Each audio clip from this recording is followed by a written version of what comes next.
Welcome back, man. Point of no return. Doing something different, man. Still the same message though. We know too much. We seen too much. We done been through too much. We done experienced too much. God done revealed himself to us too many times over and over for us to go back to the way we used to be, the way we used to think, react, and respond to life, man. It's your Holy Ghost homeboy, Slim, SLIMM, simply living in my moment, which means yesterday is gone. Tomorrow's never promised, so all you got is right now, this moment. I hope you fully living in yours because I'm fully living in mine, man. Quick word. In order to gain access to the light, in order to understand the light, in order to attain and be able to use the light, you can't be afraid of the dark. You feel me? Can't be. I know, like, this real talk. At one point I was. Because I had a past, I had shame, I had secrets, I had skeletons in my closet, I had fears, I had, you know what I'm saying, like real phobias. And when you tapped into the spiritual side, you experience things that most people wouldn't. You feel me? So I was afraid of the dark. Even, real talk, taking a shower, you wash your face for them few seconds, you might think, man, somebody about to grab me. You can't hurry up and get that soap off your face. But again, it was for the same reasons. But then once I started walking closer, once I start just tapping into my faith, once I start letting go of a lot of stuff, and honestly, once I stopped doing a lot of stuff, I realized I had nothing to fear. I had to look back at my life and I realized everything I've been through since I was a kid up until this present day. And I'm like, okay, I realized that I was the scariest person I ever had to face in my life.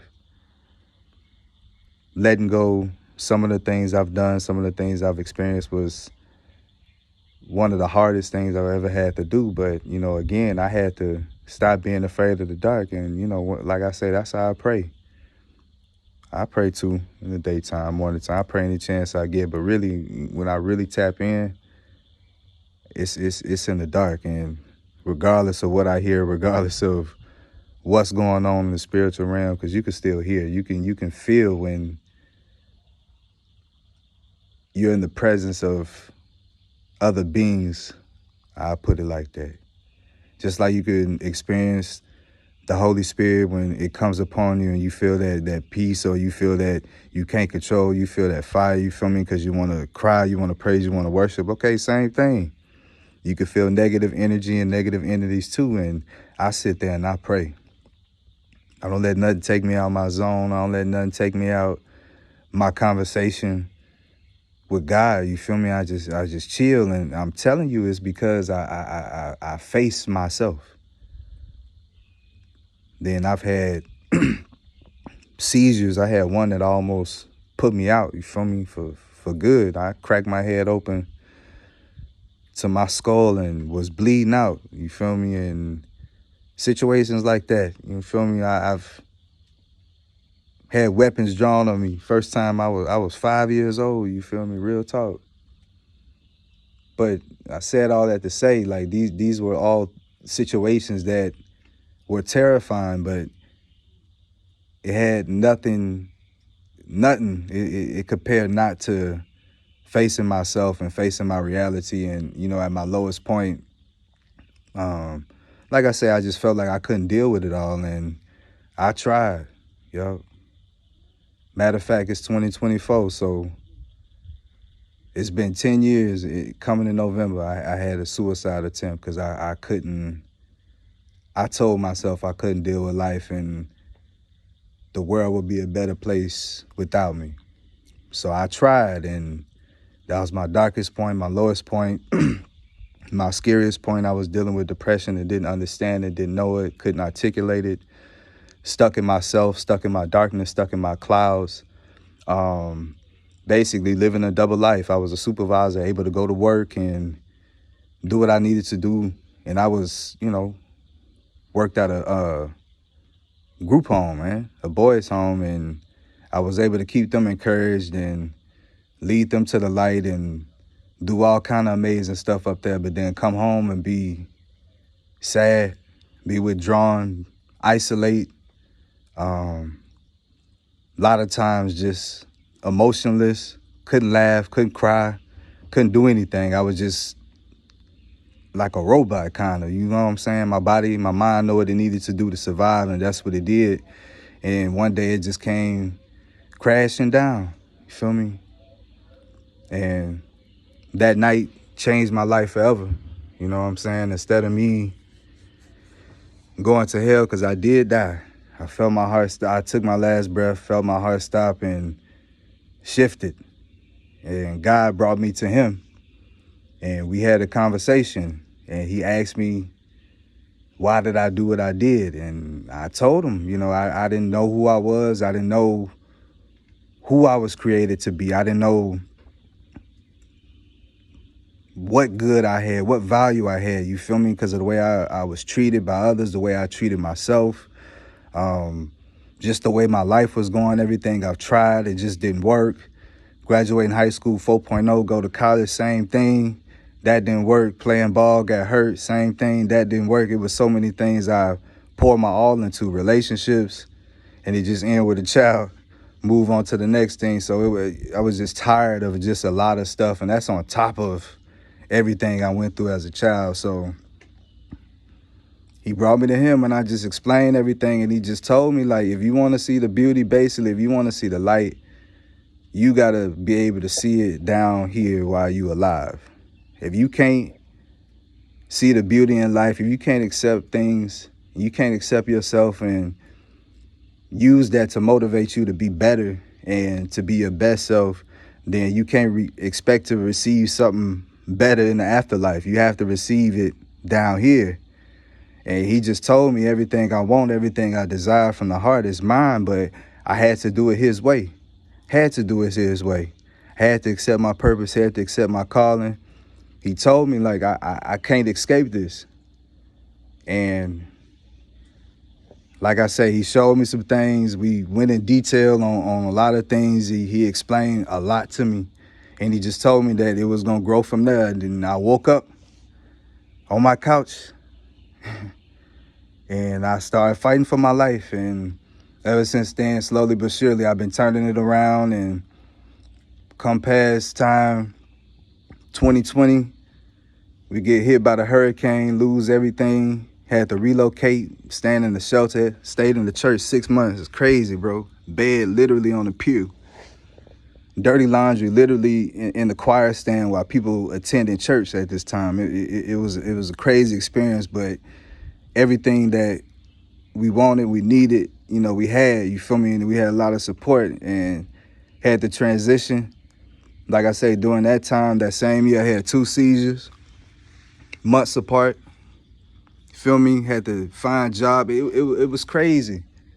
It was crazy, and it was nonstop, but it was darkness after darkness after, and I had to face it. So it was like every time I went through a dark period and I just stayed strong and I just gained insight and I gained wisdom and I learned how to be strong. I learned how to fortify my mind. I learned how to strengthen my spirit. I learned how to use my wisdom. I learned how to use my logic in order to overcome what I was facing in reality. And then I just kept believing in God, and he just kept showing and doing the impossible. And I was like, at first I was hesitant.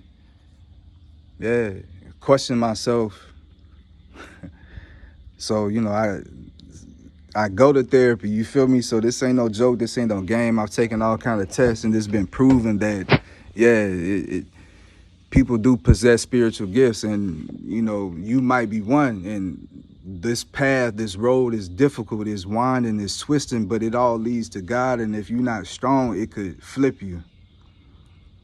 But you get better at being you. It gets easier to confront the darkness once you get the darkness out of you. You got to stop entertaining these negative stuff. You got to stop going against the word and going against what you know. And once you start doing that, then you just get brave, bro. And then once you see what God could do in your life, it just make you fearless in a sense, not stupid, not ignorant, but just understanding that whatever is going on is ordained by God. And if it's meant to be, it will be. And if it's not, and you got a chance to avoid a lot of negativity. You got a chance to avoid a lot of traps that the enemy sets up for you because he allows you to see. And the only way is because you ain't afraid of the dark. You ain't afraid of the dark. And you could sleep peacefully. You could walk around your house, ain't no lights on. You feel me? Like, I hear the spiritual activity that takes place in my house, and I could lay there peacefully. And God talking to me the whole time, just chill, I got this. Let me handle this. You feel me? I've seen things that people wouldn't believe. I had encounters that people wouldn't believe, but like I say, it's documented, it's proven that I'm saying, you know what I'm saying? Like, real talk. So I'm not just saying these things to grab your curiosity or to shock you. No, it ain't got nothing to do with me. I'm just telling you what God allows you to do. My mama used to always say, life is a mirage, it's not what it seems. I never got that until I was adult, until I accept my calling. Then you start seeing behind the veil, and you start seeing some of what happens behind the scenes, bro. And you get information, you get visions, you get dreams, you get all kind of stuff, and it's accurate because you just listening to God and you accepting his word. You're not questioning, you're not doubting on nothing. You just going with it, you feel me? And he gonna give you the appropriate times to do everything. And like I say, you know the enemy is around. You know the enemy is closer than it's ever been. But guess what? It can't stay close to you. Once you put God in the middle, once you bring up Jesus, it can't help but flee. It can't help but run because the enemy don't want to change. And like I say, you can't be around God and be under his wing and spend time with him, and he picking your brain and you picking his, and y'all having conversations, y'all having moments, and you not get better. You feel me? So the enemy don't want to get better, so it can't stay around people that's holy too long. But again, I ain't afraid of the dark, bro. I'm not cheating, I'm not lying, I'm not stealing. I ain't trying to hurt nobody. I ain't trying to set nobody up. I ain't gossiping. You feel me? I'm not dissing nobody. I'm not looking for trouble. I'm not doing none of that. I'm just taking care of everything and everybody that God has placed under my care. But like I say, you got to face the darkness in order to really understand the light and really receive it. You feel me? And you'll see. No matter how dark your situation is, as long as you got God in you, that's enough. That flame could be seen from miles and miles and miles. So just think about when you just spend all that time with him and you let him fill you up. Now, think about how that flame could be seen now. And that's what happens. The more you spend with him, the brighter you get. So dark don't even matter. Because you become part of the light. You feel me? So, like I say, this is something different. Hope this helps somebody. Remember, face your fears. And I know a lot of times that the one you got to face is yourself. That's the one. But once you get over yourself and once you get with God and let him show you who you are, you become fearless. Remember, if you ain't playing in the dark, ain't nothing to be scared of. I hope everyone have a good night. Until next time, Slim.